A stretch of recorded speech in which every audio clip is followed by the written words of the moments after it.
Trump Greenland tariff పై European union మండిపడింది. Trump ఏకపక్ష నిర్ణయం European దేశాల ప్రయోజనాలకు భంగకరమని పేర్కొంది. అమెరికాతో కుదుర్చుకున్న వాణిజ్య ఒప్పందాన్ని నిలిపివేస్తున్నట్టు యూరోపియన్ పార్లమెంట్ ప్రకటించింది. ఇక ట్రంప్ గ్రీన్లాండ్ టారిఫ్లు విధించిన 8 యూరోప్ దేశాలు ఉమ్మడి ప్రకటన రిలీజ్ చేశాయి.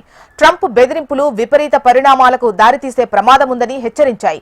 గ్రీన్లాండ్ విషయంలో తమ వైఖరి మారదని, డెన్మార్క్ కు అండగా ఉంటామని ప్రకటించాయి.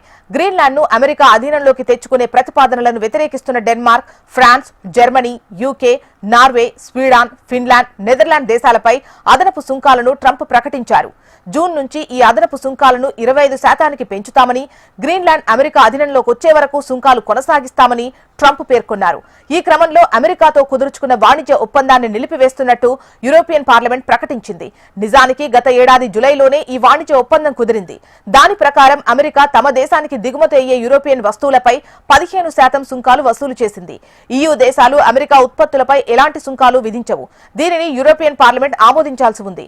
వచ్చే వారంలోనే అమెరికాతో వాణిజ్య ఒప్పందానికి ఆమోదం తెలపాల్సి ఉందని, కానీ ప్రస్తుత పరిస్థితుల్లో దానిని నిలిపివేస్తున్నట్టే అని స్వీడన్ కు చెందిన EU పార్లమెంట్ సభ్యులు కరిన్ కార్బ్రోత్ తెలిపారు. ప్రస్తుతం ట్రంప్ ప్రకటించిన గ్రీన్లాండ్ టారిఫ్ తో EU దేశాలపై సుంకాలు ఫిబ్రవరి 1 నుంచి 25%, జూన్ తర్వాత 40% పెరుగుతాయి.